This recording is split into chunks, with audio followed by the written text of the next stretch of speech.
அனைவருக்கும் வணக்கம்.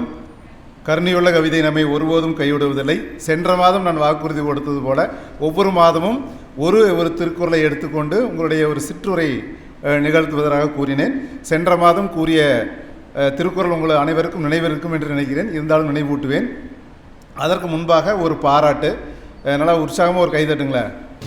ஏன்னா நம்ம பசியோடு இருக்கிறோம், மகிழ்ச்சியாக இருங்க. ஒரு பாராட்டு. இங்கே பிடித்தது நிகழ்வு சரியாக 10 மணிக்கு துவங்கிவிட வேண்டும் என்று நாம் முடிவு செய்கிறோம்.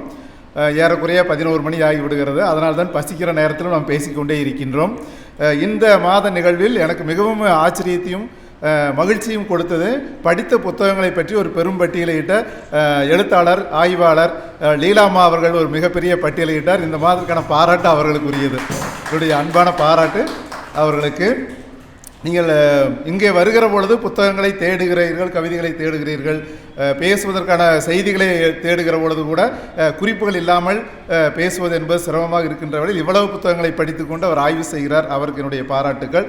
அடுத்த பாராட்டு, இன்றைக்கு 2 நூல்களை வெளியிட்டிருக்கின்றோம். 2 நூல்களுமே முதல் தொகுப்பு. அந்த வயது பார்த்தாலே உங்களுக்கு தெரியும். ஆக கவிதை எழுதுவதற்கும் நூல்கள் வெளியிடுவதற்கும் வயது ஒரு பொருட்டல்ல.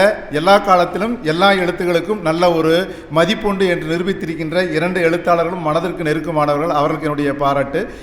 மூன்றாவதாக, இன்றைக்கு நமது பகுதியில் ஞானவெளி என்ற புதிய பதிப்பகத்தை இன்பரசு அவர்கள் துவங்கியுள்ளார். அவருக்கும் என்னுடைய இனிய வாழ்த்துக்கள், பாராட்டுகள். அடுத்ததாக நன்றி. இந்த நிகழ்வினுடைய நன்றியாக பார்வையாளராக வந்திருக்கின்ற உங்கள் அனைவருக்கும், இறுதி வரை இருந்து கவிஞரங்கத்தையும் மகிழ்ச்சியாக பார்த்துவிட்டு செல்ல இருக்கின்ற உங்கள் அனைவருக்கும் என்னுடைய இனிய நன்றி. அடுத்ததாக நேரடியாக மருத்துவர் திருவள்ளுவருடைய கருத்துகளுக்கு நான் செல்ல இருக்கின்றேன். சென்ற மாதம் நினைவூட்டுகிறேன். 5 விதமான பசியை பற்றி நான் கூறியிருந்தேன். 1, கண்கள் வழியாக வருகிற பசி. 2வது, காதுகளின் வழியாக வருகிற பசி. 3வது, மூக்கின் வழியாக வருகிற பசி. 5வது, நாக்கினுடைய வழியாக வருகிற பசி. இந்த பசி எல்லாம் எப்படி உருவாகிறது என்று சென்ற மாதத்தில் நான் விளக்கமாக கூறியிருந்தேன். இந்த மாதத்தில் அதனுடைய தொடர்ச்சியாக ஒரு 5 கருத்துக்களை உங்கள் முன் வைக்கின்றேன். சுருக்கமாக வைத்து விடுகிறேன். 1, நேரங்கட்ட நேரத்தில் சாப்பிடுவது. நம்முடைய சாப்பாடு என்பது சரியான நேரத்தில் சாப்பிட்டு விட வேண்டும். குறிப்பிட்ட இடைவெளி விட்டு அந்த காலையில் சாப்பிட்டதற்கும் மதிய உணவு சாப்பிடுவதற்குமான இடைவெளியும், மதிய உணவு சாப்பிட்டதற்கு பிறகு இரவு உணவு எடுத்துக்கொள்வதற்குமான இடைவெளி என்பது மிக சரியாக இருக்க வேண்டும். 1, விளக்கம் சொல்வதற்கு நேரமில்லை. கருத்து 2, பசிக்காமல் சாப்பிடுவது. அப்படியே போயிட்டே இருக்கிறோம், நண்பர்களோடு பேசுகிறோம், சாப்பிடலாம் தோணாது, வயிறெல்லாம் ஃபுல்லாக இருக்கும், திரும்பவும் சாப்பிடுவது. அப்படி இல்லாமல் பசித்தால் மட்டுமே சாப்பிடுவது. கருத்து 2 விதமாக நான் சொல்கிறேன். பசிக்காமல் சாப்பிடக்கூடாது. 2வது சொல்கிறேன், பசித்தால் சாப்பிடுங்கள் என்று சொல்கிறேன். 2 விதமாக சொல்கிறேன்.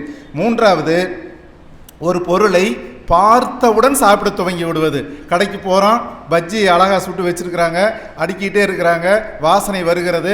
நமக்கு அப்பொழுது உடம்புக்கு தேவையில்லை, வயிற்றுக்கும் தேவையில்லை, நாக்குக்கும் தேவையில்லை. ஆனாலும் அந்த பொருளை சாப்பிட துவங்கி விடுகிறோம். ஆக பார்த்தவுடன் அந்த பொருளை சாப்பிடலாம் என்று தோன்றுவதை தவிர்த்து விடலாம். கருத்து 4, திருமணம், காதுகுத்து, கல்யாணம், சீர் என்று எங்கு சென்றாலும் நாம் தவிர்க்க முடியாமல் மிக அதிகமான அளவான உணவுகளை உண்பதற்கான வாய்ப்பு ஏற்படுகிறது. அப்பொழுது நம்மை நாமே கட்டுப்படுத்தி கொண்டு அளவோடு உண்டு வளமோடு வாழ்வதற்கான பயிற்சியை எடுக்க வேண்டும். ஏன்னா அவங்க வைப்பாங்க, 25 பொருள் வேணாலும் வைப்பார்கள். நமக்கு எது பொருத்துமோ அதைத்தான் எடுக்க வேண்டும். அப்படி எடுத்துக்கொண்டால் என்ன நடக்கும்னு உங்களுக்கு தெரியும். ஐயா சொல்லுவார், வள்ளுவர். அடுத்தது, நமது உடல் நமக்கான பெருமை. இந்த உடலை உணவின் வழியாக நாம் நம்முடைய உடலை கெடுத்துக்கொள்வதற்கு நமக்கு உரிமை இல்லை.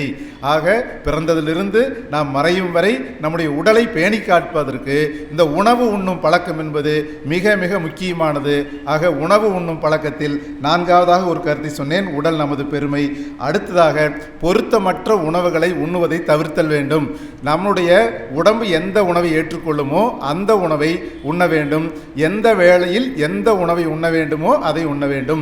பல நேரங்களில் உணவு விடுதிகளில் அல்ல குறையாதுங்கிற மாதிரி கூட்டம். அவங்க சாப்பிடுகிற சாப்பாட்டை பார்த்தால் இதெல்லாம் நம் வயிற்றுக்கு ஒத்துக்கொள்ளுமா என்று அந்த அளவு பொருத்தமில்லாத உணவுகளாக இன்றைய இளையம் சமுதாயம் அதற்கு தயாராகி கொண்டிருக்கிறது. அது இன்னும் 10 ஆண்டுகள் 15 ஆண்டுகளுக்கு அதாவது அடையாளம் தெரியாத நோய்களாலும் சிந்திக்கும் திறனை அற்றவர்களாகவும் அது மாற்றிவிடும். நாம் எத்தனை புத்தகங்கள் எழுதினாலும் அதன் வழியாக செழுமைப்படுத்துவதற்கான ஒரு சமுதாயத்தை நாம் தக்க வைத்திருக்க வேண்டும். அப்படி தக்க வைத்திருப்பதற்கு உணவு என்பது மிக மிக அவசியமானது. ஆக இந்த 5 கருத்துக்களை கூறிவிட்டேன்.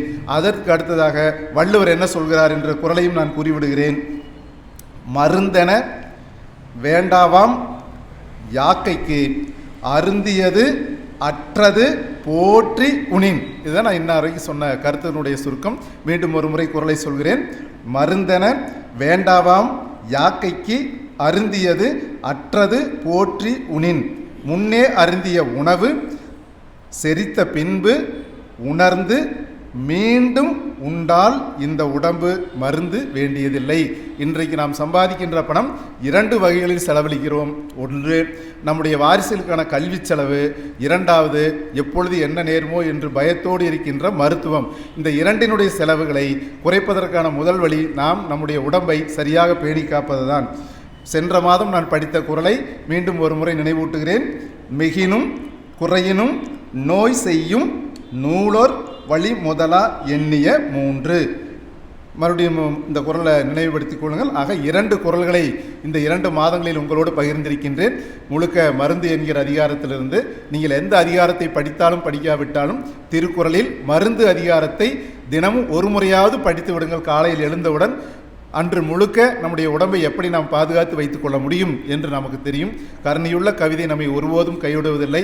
நாம் படைப்பாளர்கள், படைத்து கொண்டே இருக்க வேண்டுமென்றால் நம் உடல் என்பது மிகவும் முக்கியமானது. உடலை நாம் காப்போம். நன்றி, வணக்கம்.